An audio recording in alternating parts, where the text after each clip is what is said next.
First with breaking news. First with new information. Plus, your first alert forecast. 19 News starts now with a breaking news alert. We start with continuing coverage on breaking news tragedy today in Ashtabula County. Good afternoon. I'm Brian Duffy. And I'm Nicole Versansky. This morning, a fire in Ashtabula turned deadly. Building there still smoldering hours after the fire. Our Harry Boomer is live at the scene. Harry, what can you tell us at this hour? We're on Eagleville and Theo Rose and Austinburg Township. Around 7:30 this morning, a fire broke out, and it was deadly as it swept through the building that you see behind me. Sadly, 3 people perished in the fire.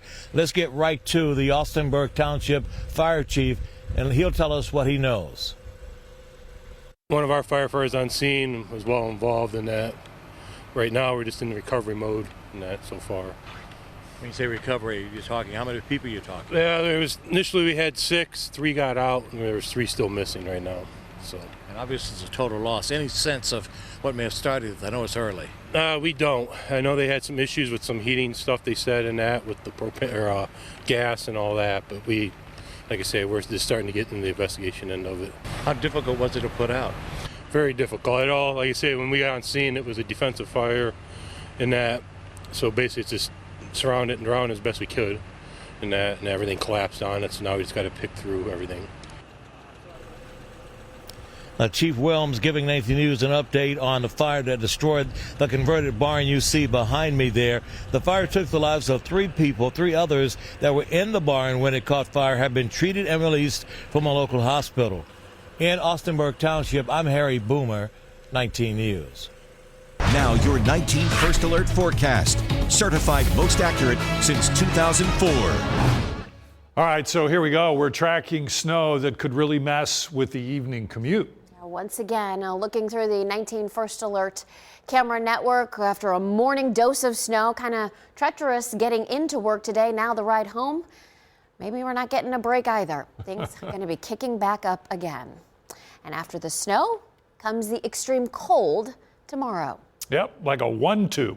19 First Alert meteorologist Samantha Roberts is here with the multiple issues we will be dealing with. Sam? Yeah, so today and into tonight, it's going to be snow, and then tomorrow it's just going to be crazy cold out there, especially in the morning. So we're still in a first alert weather day situation. It's actually pretty quiet right now other than a few flurries. But if you look off to our north, we've got this Arctic front, a cold front. It's going to be moving through a little bit later. We're already seeing some development and some lake enhancement along it. You can see the snow off of Lake Huron. We've got some snow around Detroit, and so as this front edges closer to us, eventually a little bit later this evening, we're going to be dealing with some snow and potentially some squalls out there. It's kind of a wait and see situation right now because, again, it's pretty quiet out there after we had that morning burst of snow. So here's how things should evolve through time tonight. Next few hours, snow squalls in the area, so road conditions will deteriorate once that snow develops, especially after sunset. Right, it's going to be dark. It's very cold outside, so this is going to stick to everything. And then after 8 o'clock, the snow becomes a lot more localized, but we'll have some lingering slick spots on the roadways. We're going to transition overnight to more of like a lake effect situation where we have some streamers and bands of lake effect in the area. Big story overnight is just the frigid cold. The air temperature gets down to about 4 degrees, even colder than that south of Cleveland. But with these high winds tonight factored in, it may feel as if it's as cold as 20 below. And that's why the Weather Service has issued this cold weather advisory for our entire coverage area. Wind chills in the morning as cold as 10 to 20 degrees below zero. And, even Sunday morning, it's still going to be pretty cold out there. Quick note, we had some ice this morning and some freezing drizzle. If that stuck to any trees or power lines with the winds coming through tonight, would not surprise me if we had a handful of power outages. I don't think it'll be a widespread issue, but just thinking back to the ice this morning and then the high winds tonight, just be sure to keep your phone charged just in case because the winds will be howling. We are going to walk you through a frigid weekend and talk about maybe the potential for a 40 or so coming up next week. That's just a few minutes away.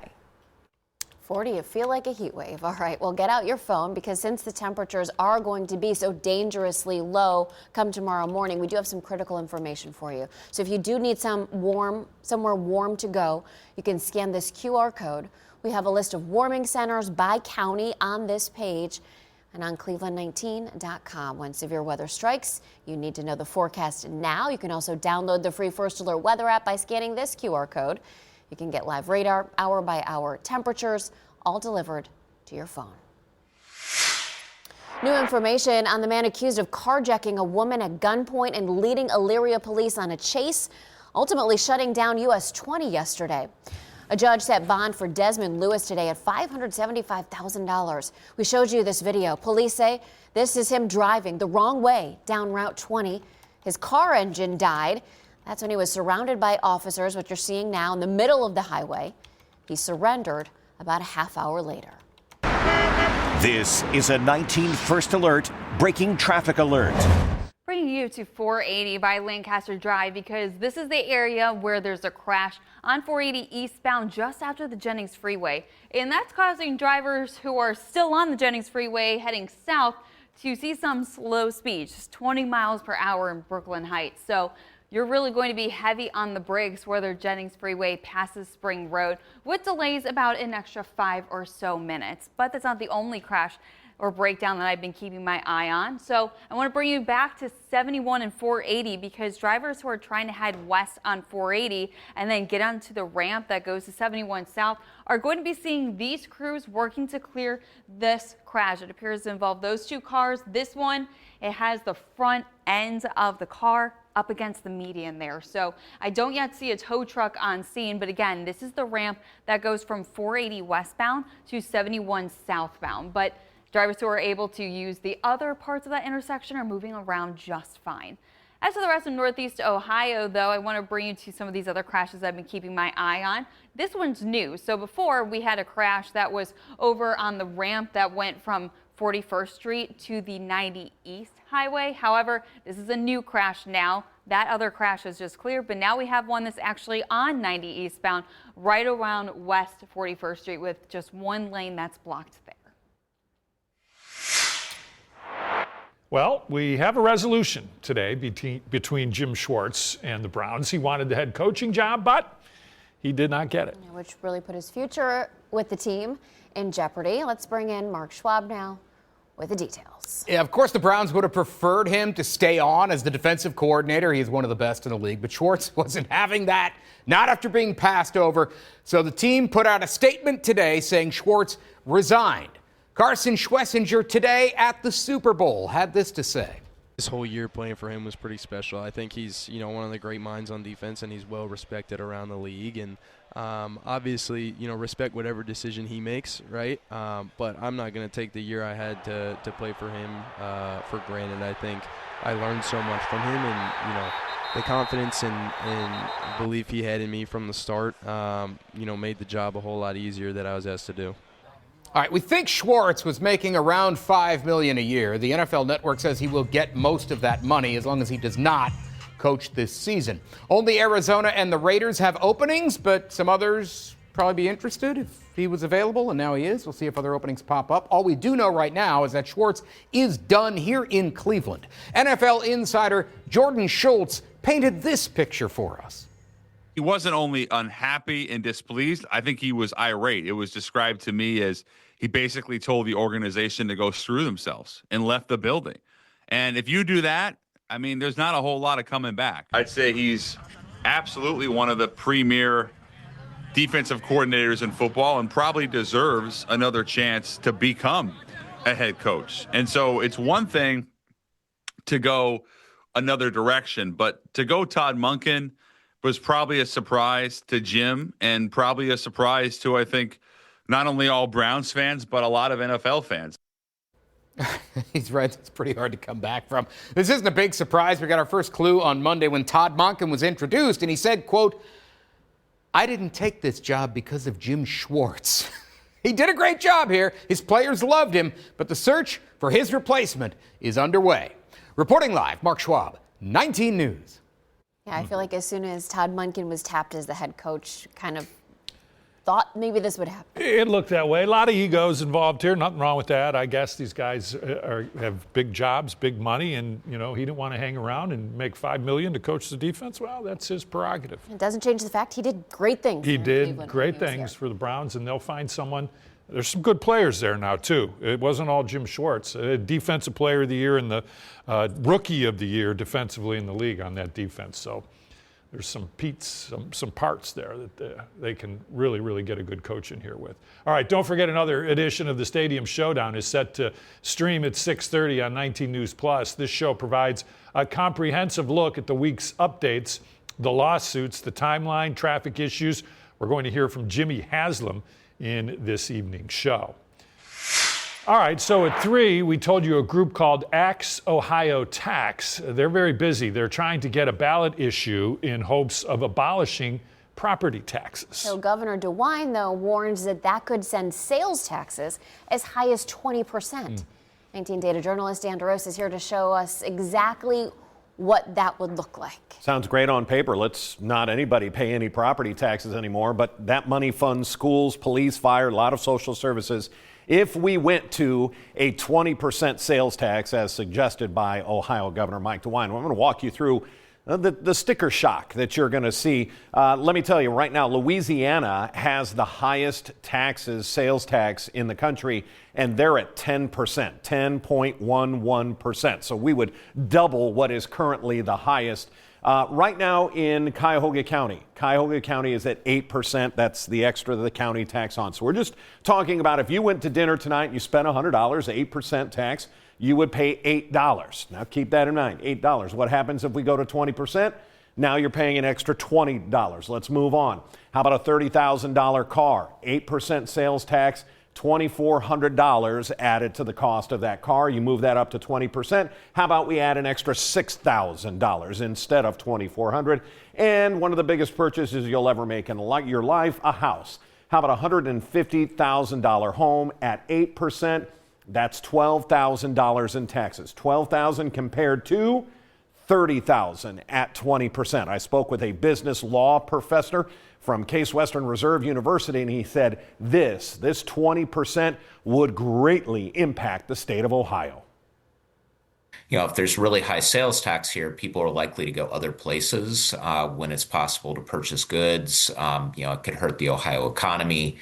In addition to that, high income taxes, we want to attract businesses and we want to attract people to Ohio. And, frankly, having a large income tax in the state is not going to help with that.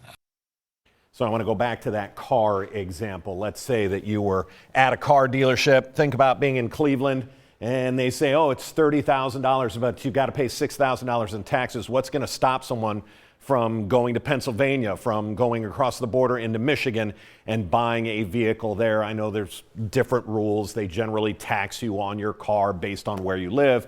Not necessarily true if you go out of state. So a difficult issue here that's being bounced around. The governor said if this thing makes it to the ballot in November, there's going to have to be a serious talk around the state as to what other taxes would have to skyrocket after getting rid of your property taxes. Now your 19 First Alert forecast.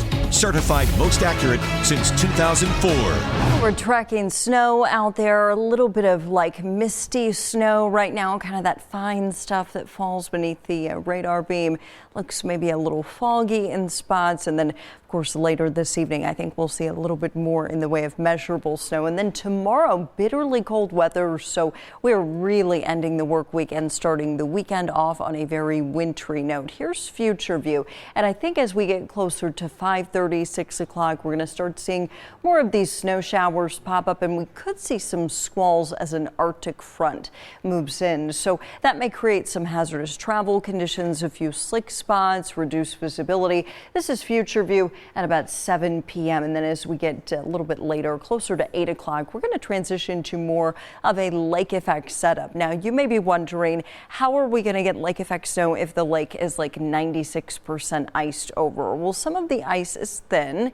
It's windy, right? So there's cracks in the ice, and sometimes we pull in a connection from other Great Lakes. If we get, westerly wind, we can pick up some moisture off of Lake Michigan. If we get get a north wind. We can pull in some moisture from Lake Huron. It works with Lake Erie, and then we get some bonus lake effect snow. So I don't think we're totally done with snow just yet. Although again, it'll be a little bit more localized over the course of the evening. So even if you're on the west side, don't let down your guard because you could run into some lake effect overnight. And then where the squalls set up, we could have brief whiteouts, some snow-coated roads. Remember, it's lake effect, so it's very isolated, especially overnight. Now, in terms of additional snowfall accumulation, we're not expecting a ton of new snow. I think a general coating between now and 11 o'clock, up to 1 inch, maybe up to 2 in a couple of spots. The new data bringing us some snow here in our secondary snow belt down towards Lorain and Medina counties. Oh yeah, and it's going to be cold too, so we have to add that into the mix. Wind chill tomorrow morning, 10 to 20 below zero, and it's going to feel like that for a big part of the morning. Even in the afternoon, the wind chill still well below zero. So, you know, I think it's a good night and a good day tomorrow to stay in. 4 degrees tonight with 45-mile-per-hour winds. I'm telling you, it is going to feel, not to steal Duff's word, but brutal overnight tonight and into tomorrow as well. Little bitty warm up on Sunday. I don't think it'll feel that much better though, but it will feel better on Tuesday. Upper 30s, lower 40s on the way. Hopefully we can get there. Back to you guys. Now to your top 4 at 4. A tragic scene in Ashtabula County. 3 people have died after a fire in Jefferson. The mission has now shifted from a rescue to recovery. 3 other people are hurt. We know the flame started around 7:30 this morning. This is actually a barn that was turned into apartments. Harry Boomer is on scene looking for answers. He'll join us live everywhere at 5. All right, Jim Schwartz has resigned as the defensive coordinator of the Browns. He had 2 years left on his contract, but Schwartz clearly upset when he was passed over for the head coaching job. Todd Monken got that job. According to reports, when Schwartz found out, he packed up his stuff, stormed out of the team's headquarters, and told the other coaches he was not coming back. Evidently, he wasn't kidding. This likely means Schwartz won't coach in 2026, and now the search is on for a new defensive coordinator for the Browns. Well, new details on the gambling scandal surrounding Guardians pitcher Emmanuel Clase. According to ESPN, new court documents accuse the closer of throwing pitches to benefit bettors in a total of 48 games. That is a whole lot more than the 9 games in which he was originally accused. Both Clase and teammate Luis Ortiz pleaded not guilty to charges in the case. Clase and Ortiz have been on leave from the Guards since June 2025. The Willoughby Hills fire chief says this frozen river could become a major threat. When this ice starts breaking up and starts moving, and it will at some point, it will get warm, it has the power to destroy trees, damage homes, and flood streets. This is as much ice as we've ever seen on our rivers. Crews are preparing for ice jams. 200 families are being told to prepare and to monitor conditions and have a go bag ready.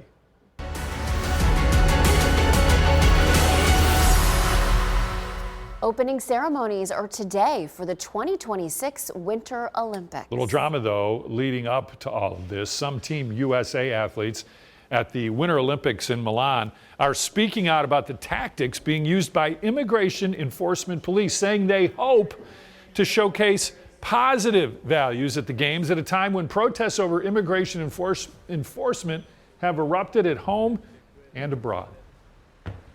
I think that as a country, we need to focus on respecting everybody's rights and making sure that we're treating our citizens as well as anybody with love and respect. Just because I'm wearing the flag doesn't mean I represent everything that's going on in the U.S.